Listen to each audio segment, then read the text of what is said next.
Welcome to Mind Love, episode 328.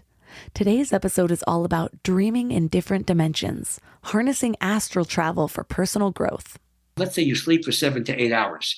You're going to have 3 hours of REMs if you add up the 4 to 5 REM cycles throughout the night. This is Dream Laboratory research. Throughout the sleep cycle of the entire 7 to 8 hours, you're going to have 30 to 50 little scenes. We call them dreamlets. So when somebody tells me, hey, doc, I want to interpret my dream, I say, you can't interpret it. It's a waste of time. Because if you remember a dreamlet, so what? It's out of context. There are 30 to 50 of them. It's like watching 1 minute of 30 to 50 different sitcoms and trying to make sense out of it. You can't do that. So you should not worry about interpreting it. What you should be concerned about is connecting with your higher self and using your higher self for energy healing so that you can focus on these techniques on your earth plane life.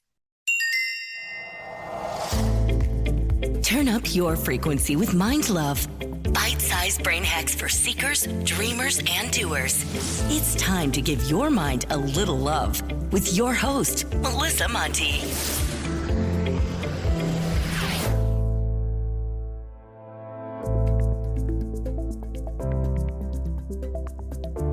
If this is your first time giving your mind a little love, don't forget to hit the subscribe button.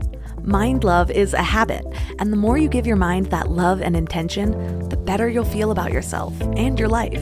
Plus, it's really a win-win because more subscribers means Mind Love attracts even more amazing guests to bring you their wisdom. So don't forget to subscribe.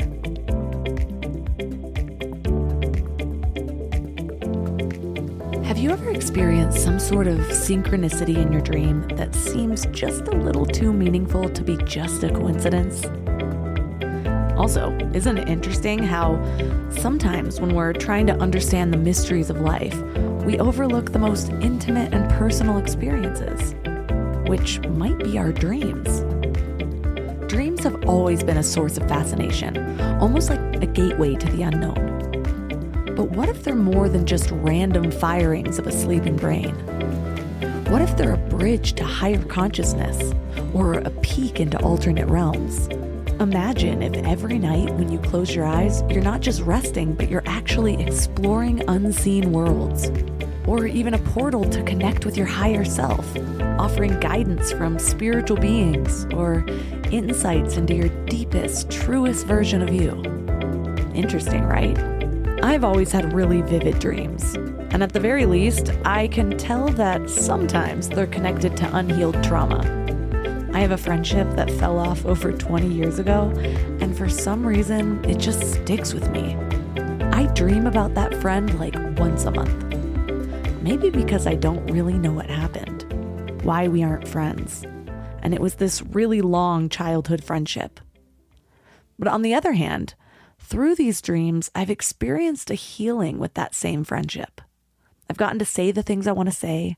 I've woken up with new understandings and emotions around the whole situation. But I think with a better understanding, we can go even deeper with this concept.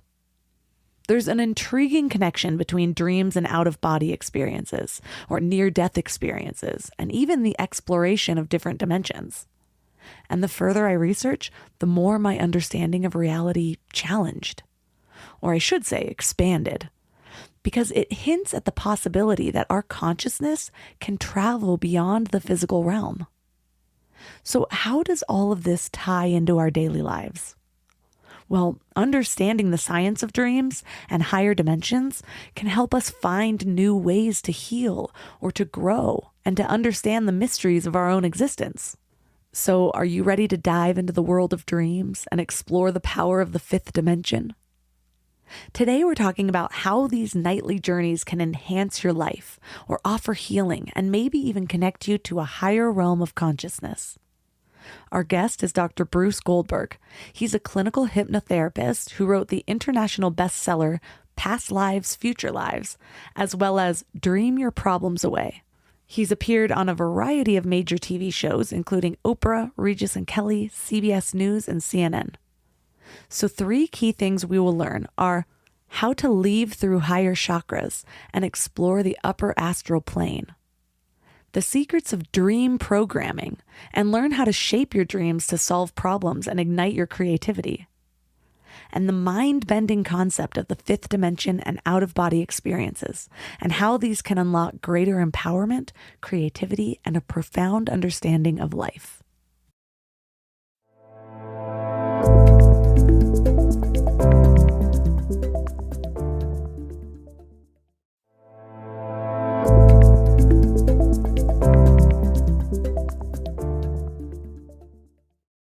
And now let's welcome Bruce Goldberg to the show. Well, thank you. It's a pleasure to be here, Melissa. I'm looking forward to discussing one of my favorite topics. Well, I stumbled upon a video of you on YouTube on accident. I think I watched something else and then your video came up next. And I was just so intrigued that I ended up on your website, diving through your stuff, and I asked you to be on the show. So I'm curious though, what sparked your interest in exploring the deeper aspects of dreaming beyond just our traditional understanding? Well, first, there are no coincidences. This is what we call synchronicities in this field. The reason I got interested in dream therapy is really the reason why I developed my practice of hypnotherapy here. I'm based in Los Angeles, but I do Zoom sessions all over the world with my patients, is because I'm using the concept of the fifth dimension, which is what dreams are. And I find that that is the theme or the basis of which I can train my patients to connect with their higher self, which is the perfect part of their soul, which controls their ability to heal and to be all they can be. I call this psychic empowerment. So dreams are the key to that, because now we're dealing with my background in neurology here. I have a medical degree and I have a master's in counseling psychology. The dream levels are part of our sleep cycle. It's called the REM cycle. And we spend about 3 hours a night in this REM cycle. Now, nobody ever remembers dreams. I've been in this field for 50 years and I don't remember 3 hours of dreams every night. But the dreams are out-of-body experiences where the soul leaves the body, enters into a spiritual body, let's say the astral body, to go to the astral plane. And then you can now, if you are trained correctly, connect with your higher self, and sometimes spirit guides are involved to assist you in raising the frequency, vibrational rate, the quality of your soul's energy to a higher level. And if you do so, you can overcome any problem, and you can do things like see into your past lives, your future lives. You can contact time travelers from our future, which is part of my work, extraterrestrials, the good ones, not the reptilians, okay? You can contact departed loved ones. You can do what I call astral negotiation. You can work out problems with people you know on the earth plane. You can do literally anything that's humanly possible. And of course, the ultimate purpose is to train you for ascension, which is to get out of the karmic cycle so that you can rejoin the God energy complex, as we call it. Well, that has become my number one goal in this lifetime. So I'm excited to dive into this. But can you really describe the dream world? Because most people just think of it as like this place they go and all their thoughts merge and nothing makes sense when they wake up. Okay. Well, the dream level is actually, we know this from research since the 1950s. We know that the four brain waves, we have the alpha, beta, delta, and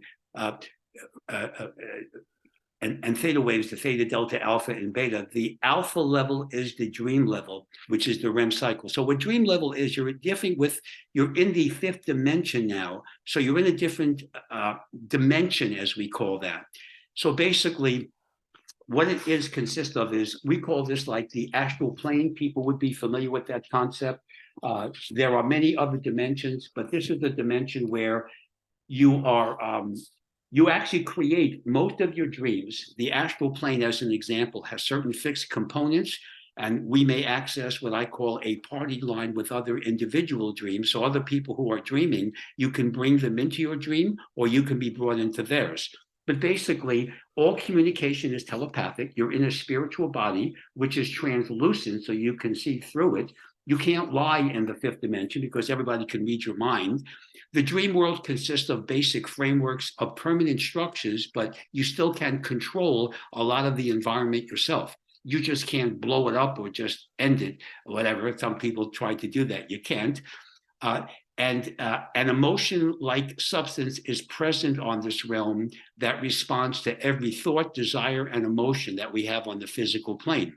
So all of our negative thoughts and emotions create evil and bizarre creatures that you may see on the lower astral plane, where you don't want to go. And I always train my patients to go to the upper astral plane. The fixed areas of the dream world exist without our effort. They're always there. They cannot be altered by our consciousness. So there are certain, what you might call physical laws there that are different than ours. You can teleport, you can fly, you can do anything you want that you would like to do or that you see in a sci-fi movie. You can do it on the fifth dimension. You can't do that here so easily. Most of them you can't do here. So reality there is controlled by a completely different set of laws, and all time is simultaneous. So therefore, you can perceive past, present, future events. Even parallel universes can be explored. So let me differentiate between the lower and the upper astral plane, because most of your listeners, when they go out of the body, remember, you go out of the body every night. You don't have to be trained for that. The question is, where do you go? If you don't know what you're doing, you're going to lead through the third chakra, which is the solar plexus, the belly button area, and you're going to go to the lower astral plane where you don't want to go. You want to lead through the higher chakras, mostly the crown chakra, but anyone from the heart, throat, third eye, or crown, those are higher chakras. That will take you to the upper astral plane. So let me compare the two to show you what I'm talking about. So the lower astral plane, you feel feelings of confusion and bewilderment, whereas the upper astral plane, you feel alert, secure, peaceful, and happy. In the lower astral plane, it's a misty or foggy environment. It looks like you're looking through cheesecloth when you look at it, whereas the upper astral plane is Earth-like with a beautiful environment with inhabitants that are human-like.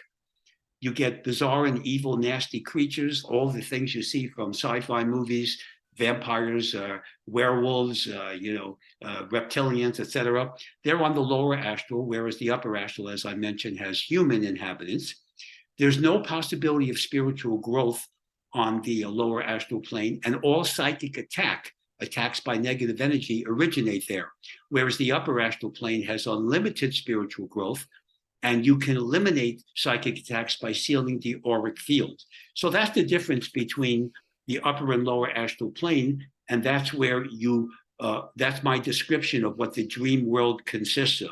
So remember, it's a real environment. It's just as real as this dimension. The only difference is the characteristics I described, and that the physical laws there, we call them physical laws, let's just say laws, are different than we have on the earth plane.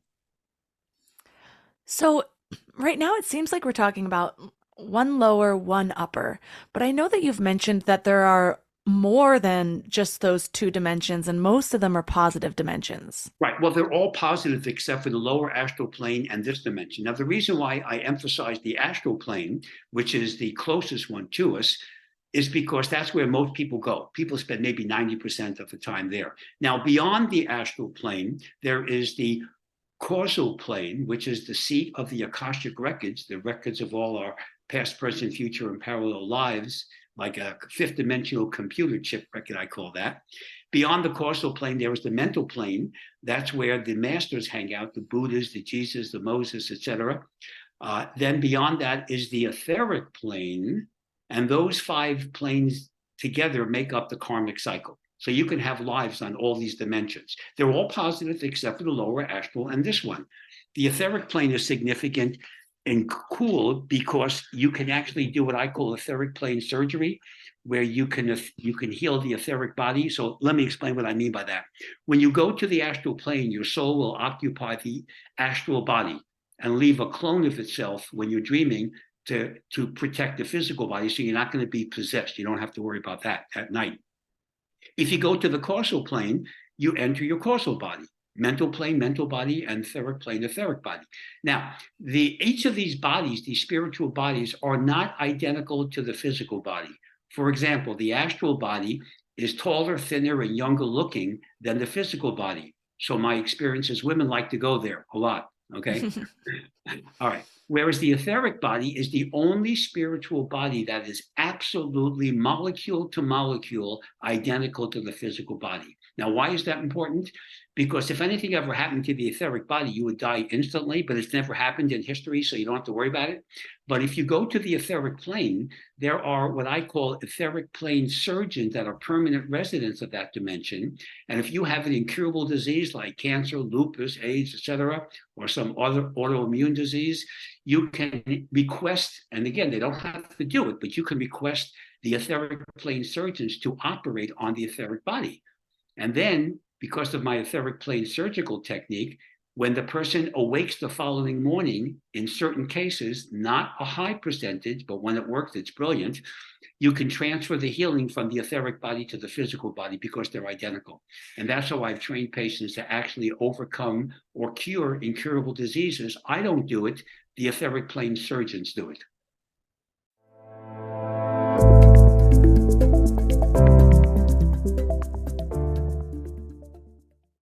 Before we go deep today, I want to give you a little gift, and I want to give it to you every single day. It's called the Morning Mind Love. I know how life can be. You're all fired up after an inspiring episode, and then a new day or a new challenge comes at you, and it's just hard to keep up that energy. Well, the Morning Mind Love is kind of like an oracle from your higher self to help you start each day with a positive focus.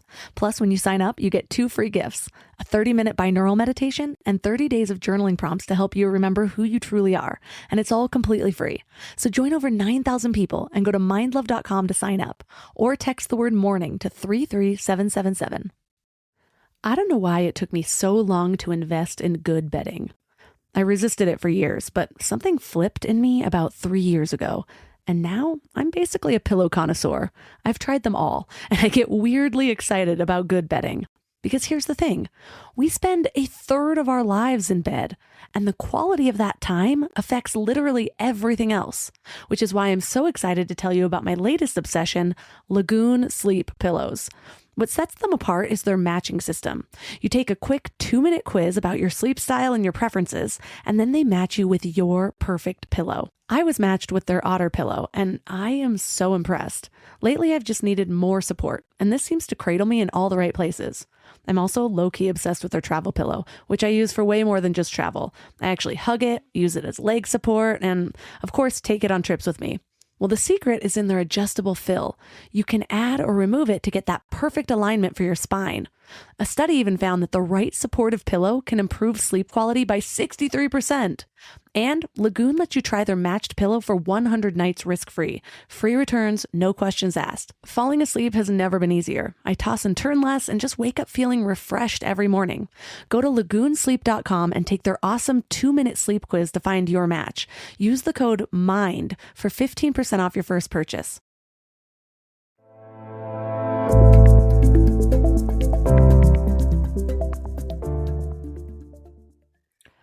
Wow, it's interesting because on one hand, if I was hearing this for the first time, I'd have a whole lot of skepticism.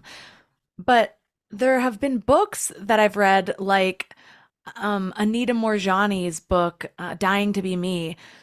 And it was her story of developing cancer, and she was basically on her deathbed, completely withered away, and she had a near-death experience. I think her body actually died, and she experienced a whole reality on the astral plane, seeing what the human body was for what it was through a spiritual lens, and was just able to, when she came out of this like coma state, her body just rapidly started healing because of this new perspective.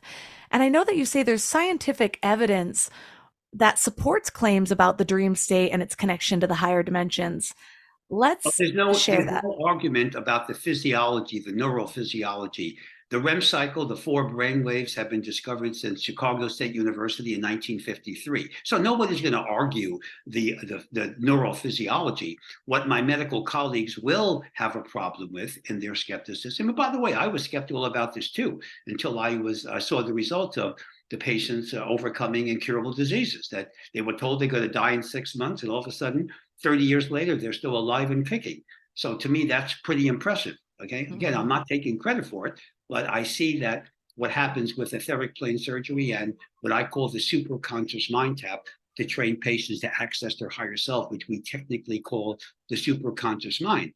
But basically, when she was reporting was a near-death experience, usually near-death experiences result in going to the lower astral plane a lot.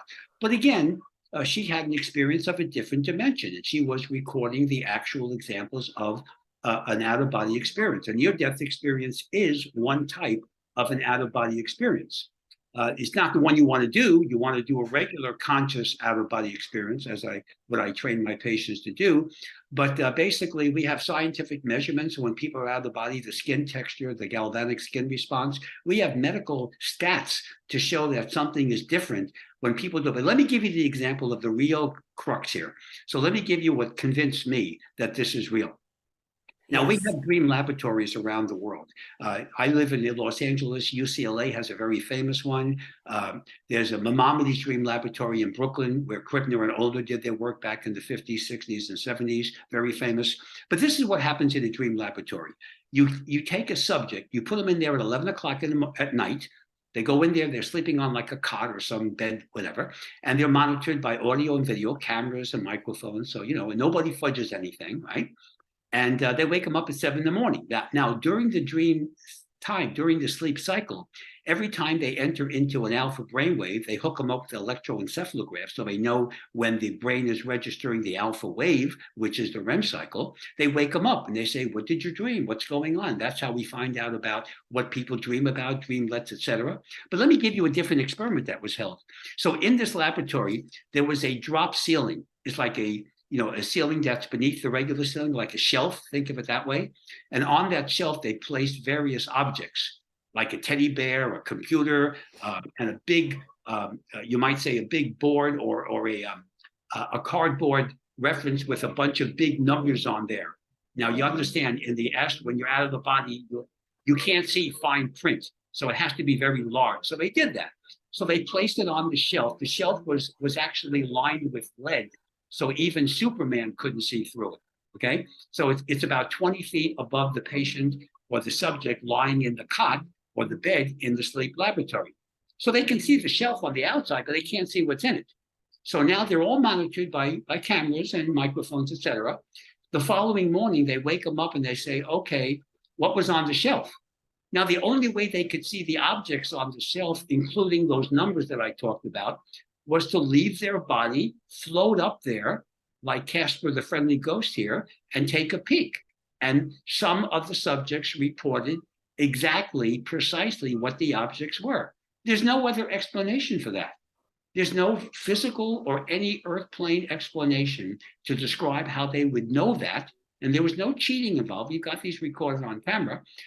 Nobody was up there and nobody gave them information beforehand. So that to me is what we call circumstantial or evidence, you might say, of them actually leaving the body. But here's a better example. There is a cardiologist in Atlanta, name is Michael Sabon, and he reported this experience of a near-death experience, not from him, from his patient. He's a heart surgeon. So, heart surgeons, they see a lot of people who are having heart attacks. They're about to die. In this case, he was in the OR. The woman had a heart attack and died or flatlined for about 3 minutes, which is not uncommon. That's a near-death experience. So the woman that he was working on was about 70 years old. She was an elderly woman. She was born blind. Keep that in mind now, very critical. Mm-hmm. Now, I've been in ORs because I have a residency, so I used to assist in operations like this. The instruments are lined up and color-coded with like little tapes so that people get the right instrument in the right order, because your time is very relevant when you're working on somebody who is clinically dead. So what happened is, after the session was over, after he revived her, the woman, they asked her, says, how do you feel? And she said, fine. But what was all those instruments? She described each of the instruments being used on her. Remember, she was born blind. She also described the readings on the blood pressure, et cetera, that was behind her with the anesthesiologist. She couldn't even see that if she did have vision, because it's behind her. So she describes intimately the entire procedure, being born blind. How does she get that information?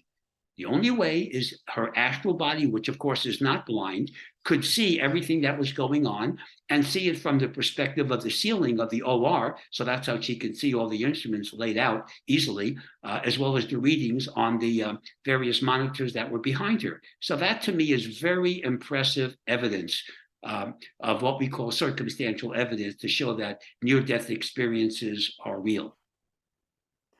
Wow. And so you talk about how most people, or many people, are just going to bed, not really thinking much about their dreams, ending up on one of the lower astral planes. And you teach people how to ascend to the higher ones. And there we can do everything from improve our or facilitate healing, spiritual growth, improve psychic abilities. And so what does it take to prime our energy to end up in one of the more positive dimensions? Okay, so basically, that's a good question. We're dealing with connecting them to the higher self, the superconscious mind, which is the perfect part of your soul. So let me show you how I train people, my patients, with going through using the dream levels to access their higher self. Because regardless of what I'm doing, all my therapy, 99% of my therapy occurs during the dream cycle at night, the REM cycle, not during the time they're with me. What I'm doing is about 1%. So I always tell that to patients, and they don't agree with me. They always say, no, you cured me. I said, no, I didn't. Your higher self did. But they're doing it 99% of the time in the dream levels. So in order to use the dream levels correctly, here are some instructions. Number one, you want to refrain from using any kind of drugs before you go to sleep. Alcohol, caffeine, aspirin, barbiturates, tranquilizers, etc. Do not use them. If you do, you're going to go to the lower astral plane. You want to, when you have a dream, when you are dealing with it, you want to be able to control the dream. Remember, nothing negative can happen to you, even if you were on the lower astral plane. Absolutely nothing negative can happen. So let's say you're on the lower astral plane. You know, you're going to do that if you don't know what you're doing. So what you want to remain completely passive. Any threatening person or creature will always become passive if you maintain passivity yourself. Initiate some aggressive behavior, such as punching the creature, regardless of its size. The creature will not counter with aggression, but usually will just go away. And then you can say, go away, be gone, whatever you want to use. They're very wimpy, actually. You'd be surprised. But you want to be able to remind yourself that nothing can harm you. And you want to also request your higher self to help you manipulate the variables of the dream, because you can control many of the circumstances. Now, when you are controlling your dream, you want to take charge of your life. For example, you want to attach importance to your dreams. The meaning of dreams is what we give to them. There's no standard meaning. You want to concentrate on what you would like to dream prior to retiring. You want to draw upon your life's knowledge and experiences in setting the stage for a dream that you desire to have. You can use that for creative dreaming, problem solving, working out differences with people, etc. You want to establish a peaceful reference point for your dreams. I call this a sanctuary, which is like a conference room on the upper astral plane where you can bring in your higher self, spirit guides, positive ETs, time travelers from our future, etc. And this is a place where you can hang out and also improve your psychic development and protect yourself cyclically from negative energy. You want to program yourself before going to bed to remember while you're dreaming. This is part of lucid dreaming. You remember that you're dreaming and that you can manipulate the variables. You want to establish friendly relationships with your dream figures. If necessary, ask your higher self to assist you. And you want to transform any antagonist that you meet in the lower astral plane, especially, into allies. And in other words, if you run into a negative entity, what you want to do is defeat them. I mentioned you can punch them, you can just yell and scream at them, whatever you want to do, but you always want to get a gift from them. It's very interesting. It's a very interesting procedure. You want to have them give you a gift to show you that they've lost their battle with you and that now they are subservient to you, not the other way around. Okay, so this is a very interesting concept. It's actually used there are actual disciplines in therapy to actually utilize this concept so that people no longer have nightmares, which is, again, part of insomnia, etc. So you basically want to be able to do this to create this. Now, in your room, if you're doing this during the day, if you want to practice out-of-body experiences and connecting with your higher self, you want to be able to establish an environment like a den or a bedroom where you can connect with your higher self. Again, I call that the sanctuary. You want to do this, if you're doing this during the day by using self-hypnosis or meditation, you want to do this with a room with a little bit warmer than room temperature. You want to wear very loose clothing or nothing at all if you want. It's up to you. It should be a solitary event anyway.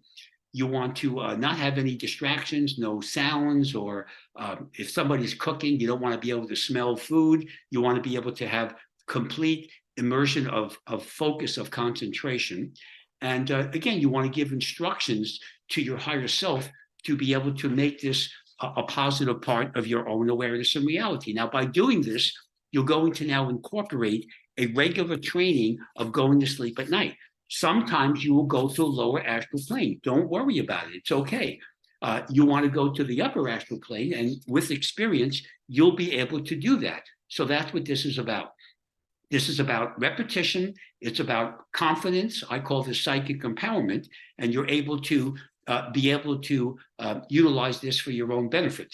So would you like to hear some examples of some case histories of some people who've used the technique? I definitely would. Okay, so I'm going to give you a very significant one first. This is where a woman literally saved her own life.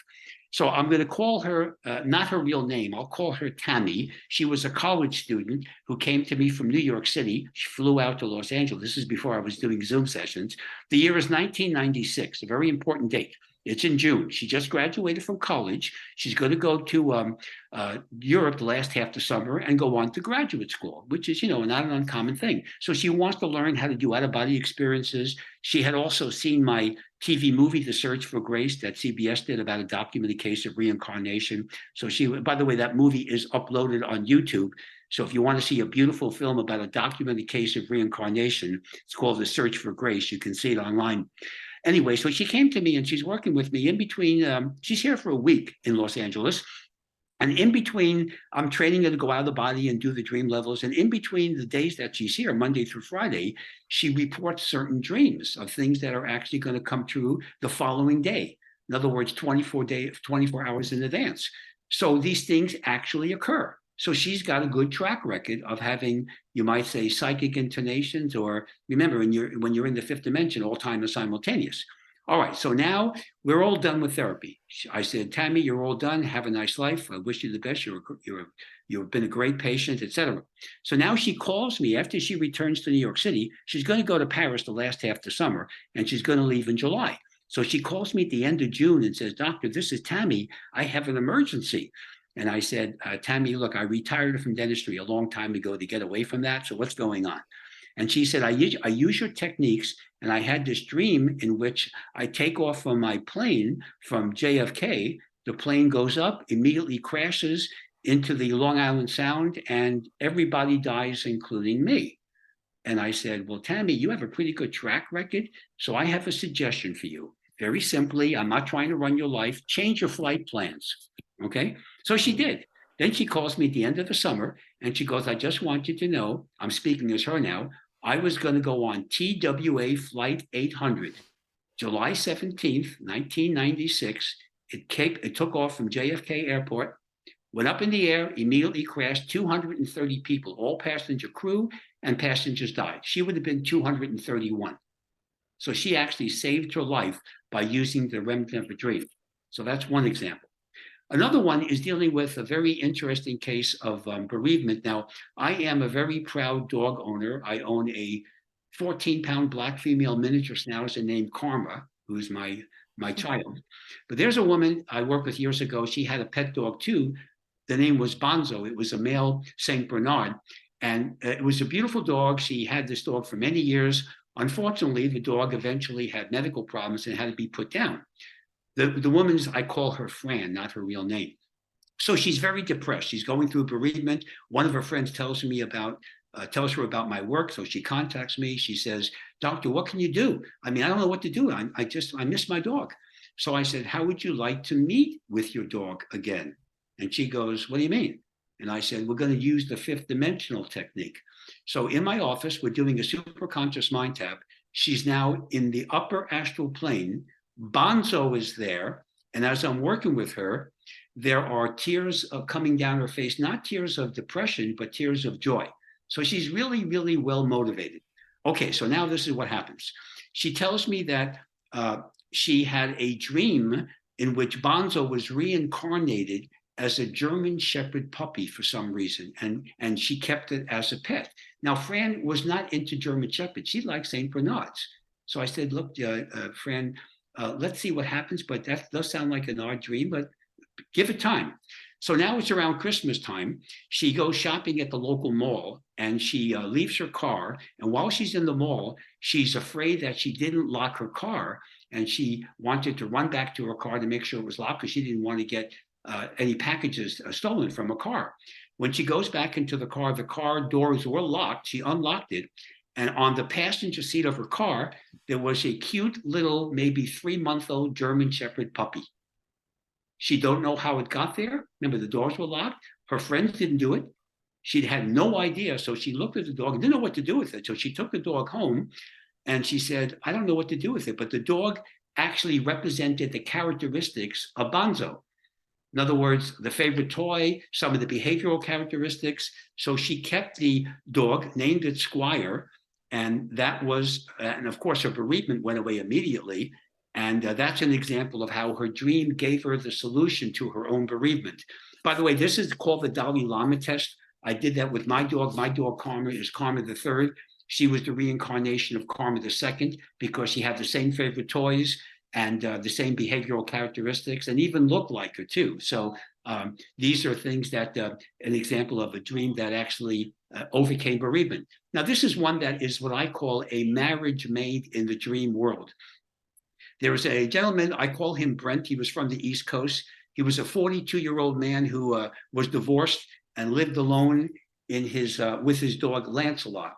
And he loved his dog, and he wasn't dating him at the time. So he came out to LA, and this was several years ago, and he wanted to explore my work, and he wanted to meet a soulmate would be one of his goals because he was divorced and, and he was lonely and this and that. So he's with me. And while he's here in town, he has a dream in which Lance alone came home was in a fight with another dog. It was bitten, but not really hurt. And then there was the woman who owned the dog was a beautiful blonde woman who, she apologized for this and he had a connection with her and they eventually started dating. So he said to me, he says, Doc, he says, what the heck is this? I said, look, don't underestimate the power of a dream. I said, we're going to go on and complete the training. And then I did. And then he goes back to the East Coast. And I said, do me a favor. Could you update me in about 3 months? Let me see what's going on here. So he does. So he calls me up and he says, Doctor, you're not going to believe this. He went to the park with Lancelot. And Lancelot was running around. It's a large dog. It's like a Labrador retriever. And he's running around, and all of a sudden, another dog comes out of the bushes and attacks him, bites him, and he separated the dogs, of course. And then the person who owned the dog came running back to get her dog. It was a beautiful 28-year-old blonde woman named Olivia, and they started connecting. They started dating, all right? And the following year, they got married. And so this is an example. By the way, her dog was named Barnaby, the dog that attacked Lancelot. Barnaby never attacked the dog before or after that incident, which was a completely unusual behavior. And if you know dogs, they don't do unusual things. They do the same thing all the time. So here's an example of, and they got married and later on they had a couple of children. So this is a very happy ending to a story that began in the dream levels. Now, one last story here, one case is, a gentleman I worked with many years ago, I called him Skip. He was a General Motors worker in Baltimore. I lived in Baltimore in those days. And he was retired on disability. He had a lot of medical problems with his work. Some of the, he was injured seriously and he couldn't work. And so he was very, he wanted to establish a small business and he needed $5,000 for this business loan in order to establish it. The banks wouldn't loan him because he was living on disability insurance, and they don't count that. and his wife was not exactly thrilled with him, and his two teenage kids were disrespecting him. So everything was kind of like, kind of bad for him. So I trained him to use the dream therapy I said, look, you can use the dream to go into the dream levels, and let's see if you can use this to help you with your business. So what happened was he got a lottery number from the Maryland State Lottery during his dream levels, and he won not $1 million, not $10 million. He won exactly $5,000 now this was about 40 years ago, so remember the numbers here. He won $5,000 on the Maryland State Lottery. Remember, these are public figures here. These are state lotteries. And he was able to use that money to establish his business. He became successful with that business. And of course, his relationship with his wife and children improved. But here, all this began during the dream levels. So here's another example of how dreams can actually help you in life. And again, the universe doesn't owe us anything. Now, when he told me that story, the problem with that story is not the accuracy of that. I was there. The problem was he called me on my radio show at the time. I was doing this big radio show in Baltimore in WBAL. And he called me and told this story on the air. And I said, Skip, look, you're a really nice guy, and I really wish you would have spoken to me off the air. He says, why? I want your fans to know about what you do. And I said, this is a Saturday evening. Do you know what my office is going to look like on Monday morning? I'm going to have every stockbroker, every racing tout, because Pimlico Racetrack is in Baltimore. I'm going to have people looking for everything in the world, gambling, sports events, you name it. And I did. I had dozens and dozens of calls of people who wanted me to teach them how to cheat the universe, Well, the universe doesn't work that way. But in this case, in Skip's case, it did, because it was just enough money to get him to be established and to develop his practice the way, to his business, so that he could take care of his financial needs and regain the respect of his wife and children. So those are examples of what the dream levels can do.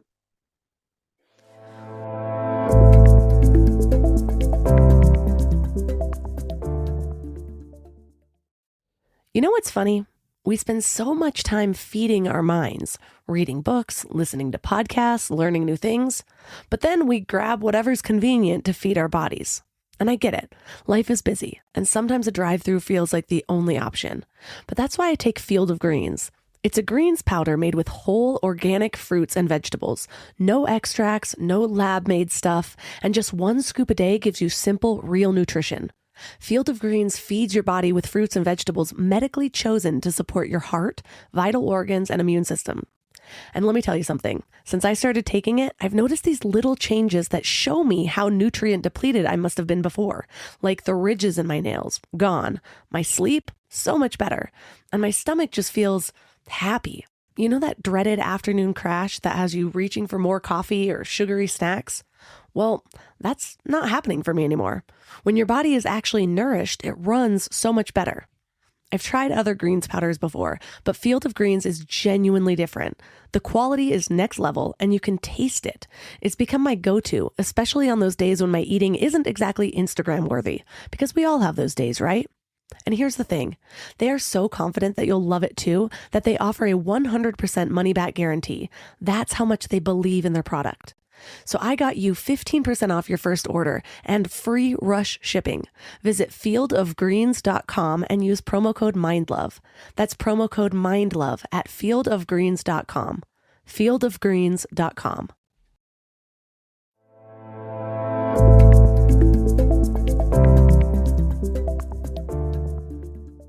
But I feel now, like I'd like to help your audience too. If I'd like to make what I call an offer for your audience. One of my books is called, my most recent book is called Exploring the Fifth Dimension. If your listeners want to order that book directly from my homepage, and they mention this podcast, I will send them, including with the book, a free CD titled Fifth Dimensional Travel. This will take them into the fifth dimension and allow them to do all the techniques that we discussed here. So you have to mention the podcast. I don't do this to anyone who orders that book. So if your listeners order the book, mention that this podcast, mention you, and just simply say the free offer. I'll know what that is automatically. And the book is called Exploring the Fifth Dimension. And if they go to my homepage, they can see my other books too. But that book will come with the free CD, and they can go into the fifth dimension and be all they can be, as the old Army commercial used to say. So, a lot of this involves having some sort of level of control over our dreams. And a few years back, started studying lucid dreaming. And it was really interesting for me for a while, but then I realized, or at the time, I didn't really see how it was going to benefit my ultimate goal in life. And so looking at it through this lens is really interesting because you can see how it can facilitate healing and spiritual growth and psychic abilities. So where do we have to start to understand how to control our dreams? Okay, so let me show you the really best example of that. Now, obviously, Stephen LeBerg up in San Francisco, he wrote many books and scientific articles on lucid dreaming. Remember what lucid dreaming is. It's simply being aware that you're dreaming while you're dreaming and being able to manipulate the variables. Okay, so I'm going to give you one quick example of what I did, and I'll show you how you can, and then I'll show you a scientific study that's been going on for nearly 100 years. Very important. So first, when I was doing these techniques way back in the 70s, I went to the lower astral plane one time, and at that time I had my first dog, my first miniature schnauzer. That was Karma the first. Okay, so she was only a puppy at the time. So I had a dream in which I was walking in the park with Karma. Right, she was a puppy, she's about 4 months old, and all of a sudden there's a bush that's making a lot of noise and kind of like vibrating in the park, and it gets my attention. So I look at the bush. Now, remember, this is the lower astral plane. So all of a sudden, Darth Vader comes out of this bush, becomes about 10 feet tall, speaking with that CNN voice, and looking at me and threatening me. And Karma, of course, is barking at it, trying to protect me. So what I did, remember, this is the astral plane. Even though it's the lower astral, you can create your environment. So I decided to do what I call a Popeye technique. I imagined a can of spinach, opened up the spinach, ate the spinach, grew to be 10 feet tall, the same height as Darth Vader, took my left hand, I'm left-handed, punched him in the face, and he ran away. Then I shrunk down to my normal height, about 5'6" here. Karma jumps in my lap and licks my face. And then the next thing you know, I woke out of that dream. And then, of course, went into the upper astral, the following thing. So you can actually manipulate the environment. But let me give you the best study that's been done about this. There is a Aborigine group in Malaysia called the Senoi, Senoi. They have been studied since the 1930s through the work of Kilton Stewart and Pat Noon, very well-known researchers here. Now, they are more civilized than what we call the Negrito group, which is a very primitive Aboriginal group, but not as sophisticated as the Proto-Malay group, they call that, which is a little higher than them on an evolutionary scale, or a civilizational scale. But the Senoi, because they're in the middle group, they are the most healthy, psychologically stable people in the world. There's no crime there. There's no rape, no murder. Nobody steals anything. They are considered to be the healthiest people in the world. Now, what do? Why are they like that? Because the Senoi, they have a very interesting environment. They fish, in the morning. They get up like at 6 o'clock in the morning at daybreak, and they go to the local waterways, the ponds, whatever they're there. They beat these vegetables or these plants against the water, which acts like an anesthetic. The fish now fall asleep, come to the surface. So now they can do their fishing, and they're done by noon. Now they got the rest of the day with nothing to do. So what do? They act out their dreams, and they teach their children also to act out their dreams. So this is some of the principles that they use. And by the way, there are schools of therapy that use the Senoi technique. That's how popular it is today. Confront and conquer any dangerous situation. The Senoi advise the people to always attack a dream element that attacks you, never run away from it, and always confront with danger with confidence. And again, you get a gift from that, as you will. You always advance toward pleasure in a dream. So even children, when they have a flying dream, which is very common, by the way, they're instructed to relax and fully enjoy the experience. You want to always establish a positive outcome despite the negativity or danger in a dream. So if you feel yourself falling, just relax. you're never going to splat. You're going to begin to fly, and then you can go back to where you were going to. Children are taught to convert a fear of falling into an enjoyable activity, again, such as flying.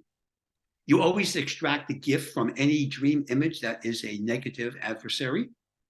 It should be a beautiful gift, and you confront them, you communicate telepathically. All communication is telepathic in the dream levels. And no dream should end until a positive action is completed. So you always want to have a completion to any dream. Whatever your goal is, just make it positive, complete it, and then you'll awaken, and then you'll remember your dream with experience. As you do this, you will become more expert at it. So remember the idea about the enemy that you get the gift from. They must serve the dreamer. That's you. So these are examples of how, because of these techniques, the levels of confidence and self-esteem have been increased tremendously. They report no anxiety. Self-image is positive. Their relationships are very stable. They don't get divorced. They have very positive marriages, whatever the relationships. So these are the Sinoi, and they are, again, the most psychologically healthy people in the world. Now, what's interesting about this is that, remember what I said earlier, this is an Aborigine group. These are primitive people. They're a little bit higher than the lowest primitive group, but not as sophisticated as the ones that are above them. But they are the healthiest people in the world, not the ones that are above them. So these Aborigines, they practice out-of-body experiences. Aborigine groups in Australia, they do that too. So that we get research from the down under continent also. But the Sinoi group is just a brilliant technique. And I use it to train my patients to do this, and I use it myself. If I ever have a negative dream on the lower astral, you can actually train yourself, as I do, to go from the lower astral to the upper astral, so you don't waste the entire evening. And I do that by manipulating the environment and by entering the white light that takes me into the upper astral.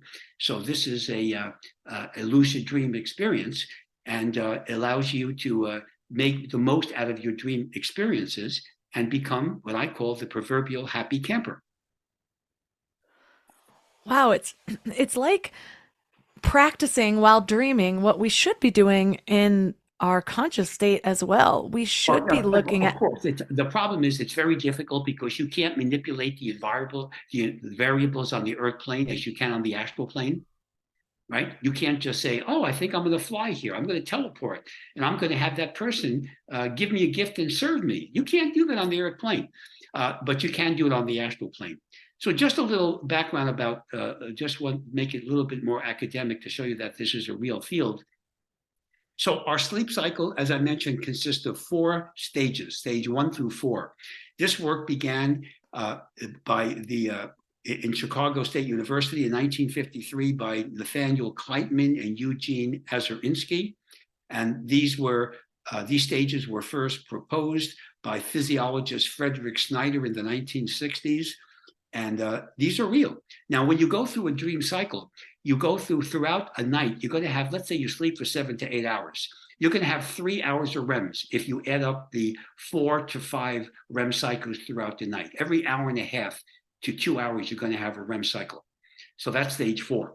Now, this is dream laboratory research, throughout the sleep cycle of the entire 7 to 8 hours, you're going to have 30 to 50 little scenes. We call them dreamlets. So when somebody tells me, hey, doc, I want to interpret my dream, I say, you can't interpret it. It's a waste of time. Because if you remember a dreamlet, so what? It's out of context. There are 30 to 50 of them. It's like watching 1 minute of 30 to 50 different sitcoms and trying to make sense out of it. You can't do that. So you should not worry about interpreting it. What you should be concerned about is connecting with your higher self and using your higher self for energy healing so that you can focus on these techniques on your earth plane life.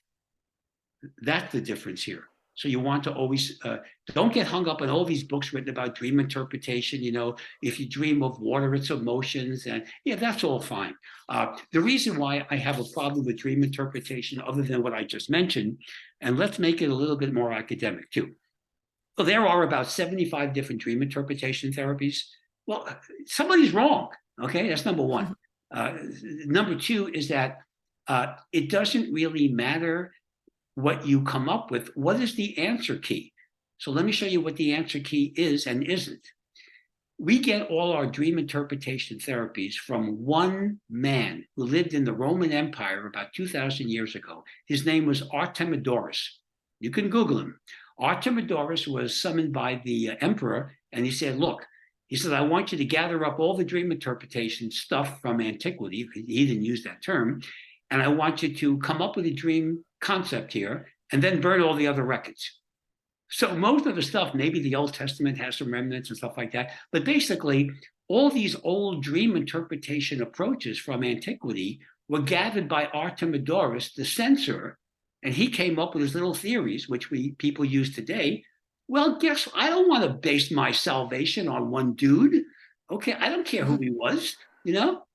Okay, so he was a Greek. Great, congratulations. Maybe a very smart guy, but he edited and censored all the other principles. And even if he was correct, and even if he didn't censor the material, again, from what I described, about 30 to 50 dreamlets, and there is no answer key. So you don't worry about interpretation.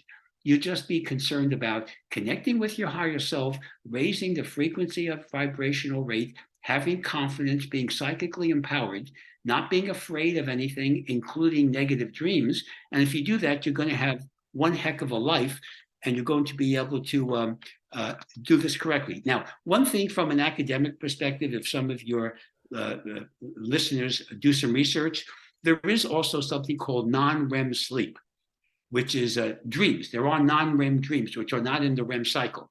They are less emotional, less active, less vivid, less dramatic, less detailed, less visual, shorter, more thought-like, more focusing on current problems, and more realistic, so to speak, meaning that you can't use that to solve major problems. So you don't want to worry about the non-REM. They're really not much in time. It's the REM cycle you want to focus on, because that's 3 hours a night. And that is the key to using this from a therapeutic perspective. So basically, that's what we're dealing with here. We're dealing with the concept of, and by the way, just one comment about out-of-body experiences. This is what we get from scientific studies about OBEs in dream laboratories and other laboratories. People who report out-of-body experiences, they're more empowered, look at the opposites of life being meaningful related. They keep intense emotions separate and sealed off from their traditional behavior. They're more creative, more sensitive to criticisms, and demonstrate higher levels of intensive thoughts and feelings. They have a much lower fear of death. Their electroencephalograph, or EEG, exhibits greater synchronization between their left and right brain, which is what you want to do always. And their first out-of-body experiences are usually exhibited during childhood and sometimes associated with severe physical illnesses. Even childbirth, example, can doing that. And during the out-of-body experience, their skin may appear very dry and warm to the touch, and their brain waves tend to exhibit a very narrow frequency of a deep state of physical relaxation, going from like an alpha to a theta brainwave, we call that. Now, one statement that's critical here, there has never, and I emphasize the word never, been a physical or psychological harm or death ever associated with an out-of-body experience, or with a dream, by the way, which of course is an out-of-body experience. And when people do have out-of-body experiences in the fifth dimension, which you will do every night, there's a term that I use to describe you. You are an ultra-terrestrial, not an extraterrestrial, an ultra-terrestrial. So what is the difference between ultra-terrestrial and extraterrestrial? Well, an ultra-terrestrial is just you traveling in the fifth dimension, unless you want to consider yourself to be an extraterrestrial. An extraterrestrial is a gray reptilian, Pleiadian, or other entity from another planet. But by the way, our genes, every one of us, with all due respect to my genetic colleagues, we all have extraterrestrial genes. If you go back in life, and if you're interested in that, my books, Time Travels from Our Future, and my Egypt book, will detail the history of our interactions with extraterrestrials through hundreds of thousands of years, and why we all have been intermated with extraterrestrials. So our genes are not pure human. We are all mutts, so to speak. We are mixed races. We have extraterrestrial DNA with us. And there's about 300 different extraterrestrials that have been in and out of this planet over the generations and millions of years. So again, the term ultra-terrestrial means that you're beyond the Earth plane. You're in the fifth dimension. That's what I'm referring to. One video I saw of you mentioned that warm weather favors out-of-body experiences. Can you explain why? Well, yeah, I mentioned that earlier, warm weather, and you want to have loose clothing or nothing at all. You want to, no jewelry on you, no tight shoes or whatever. It simply is that warm weather just facilitates the ability to connect with the out-of-body experience and the alpha brainwave. People who meditate, same thing for meditation. Meditation and hypnosis are both the same thing. They're both alpha brainwaves. The only difference is technique. But warm weather simply facilitates it. It's just the way the body works. It's a physiological principle. If you're cold and shivering, or if you're at room temperature or a few degrees below it, your body is not going to respond as quickly or as intensely to a nice, relaxing alpha level as it would if it was a little warmer. So, a lot of the benefits of being able to control our dreams and access the planes that we want to is to facilitate things like spiritual growth and healing. But you mentioned something about how dreams can actually help us improve our creativity, which for a lot of people is so practical and something they can use today. How can dreams help us with that? Okay, so basically I was discussing earlier about how you want to immerse, say you're going to create something. You want to create an invention. It could be art, music, sculpting, whatever your goal is. Creativity is based upon some creative effort.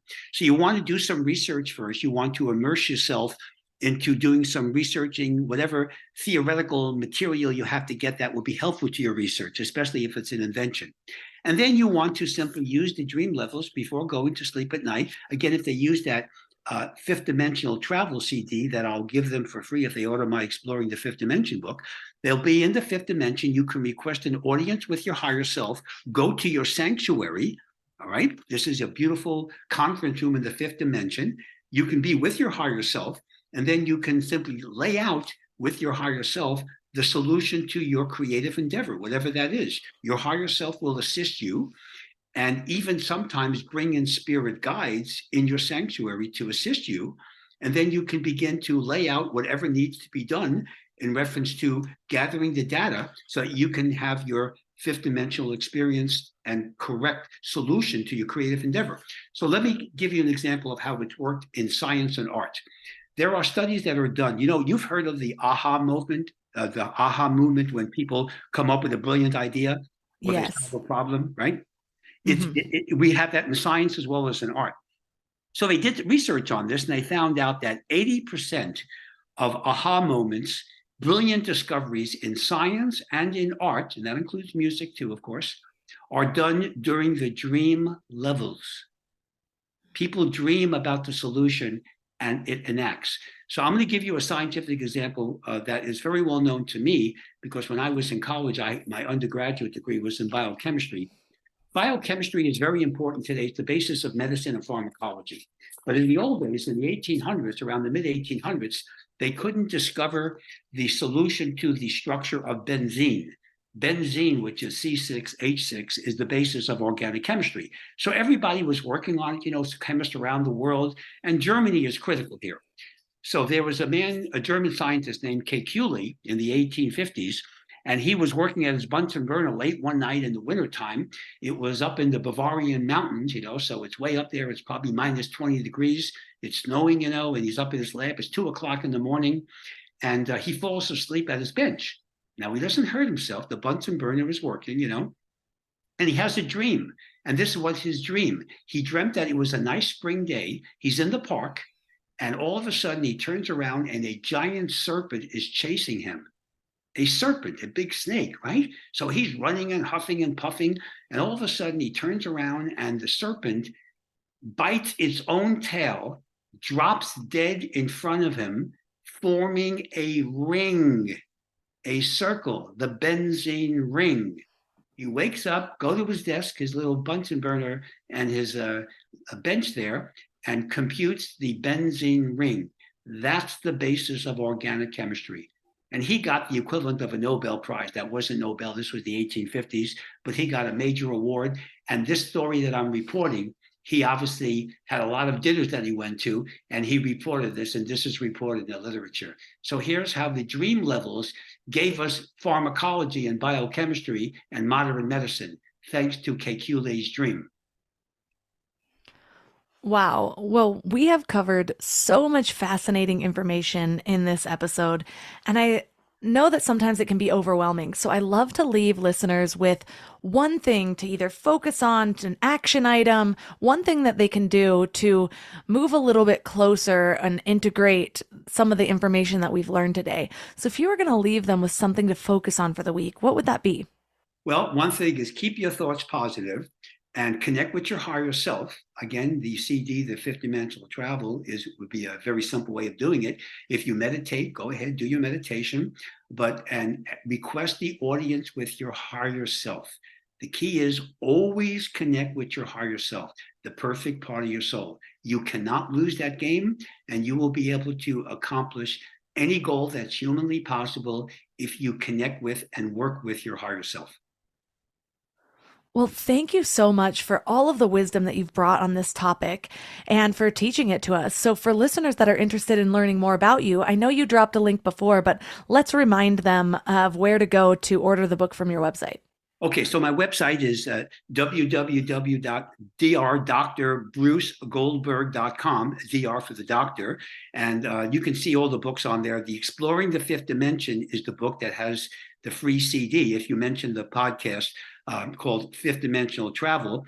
And on my homepage also, in the upper right-hand corner, I have a YouTube channel. Now, you've seen a couple of clips, but I have 55 different videos of me being interviewed on national television, doing regressions, progressions, parallel universes, ET contacts, time traveler contactees, the regression of Jerry Springer into a past life, the late Jerry Springer, may he rest in peace, and clips from the Search for Grace, my TV movie is on there too. So there's a whole bunch of fun stuff on there that you can learn and experience. And of course, I have exercises on there on the homepage too, about 35 articles. So there's a lot of activity that you can get, and most of it's free, of course, that you can get on the homepage. But remember, Exploring the Fifth Dimension is the book you want to order, and mention the podcast, and you get the free Fifth Dimensional Travel CD.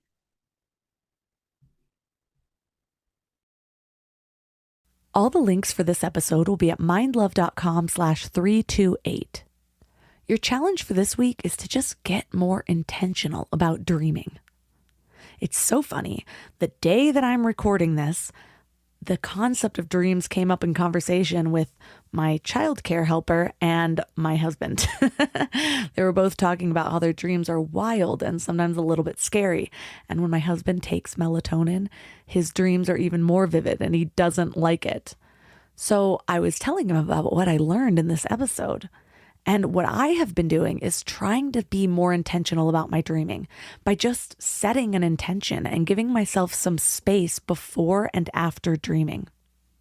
A few years back, I started really researching lucid dreaming. And what I came away from that, beyond just actually lucid dreaming a few times, was that setting that intention, making it your mission to lucid dream, would actually create more opportunities to lucid dream. And so we were supposed to do things during the day that would trigger those same things in our dreams that would then trigger our minds to let us know that we were dreaming so that we would go into that lucid dreaming state. So for example, just during the day, say, is this real or am I dreaming? Over and over again, to where your dream self will start to do that. And then you get the opportunity to actually reflect on it. So I haven't really been practicing lucid dreaming in a while. However, what I have been practicing is out-of-body experiences. I read the Silva mind control method, and ever since I've been making that my meditation technique both morning and night. And in the morning, right when you wake up, you are already in the alpha state of mind, which is perfect for out-of-body experiences. So I already was a morning meditator. And now I've just been doing it in a different way. I've been actually trying to detach from my body and make my mind go places rather than just find that place of calm. This has been creating a more peaceful atmosphere within my dreams because I do it right before I go to bed as well. So I'll spend that last anywhere from 15 to 30 minutes, depending on how tired I am. Anyways, the point is, by doing this, it's like I bring that state into my dreaming state. So I strongly recommend you try it. At the very least, it's a lot of fun. But with practice, you can use this for healing and creation in your waking life.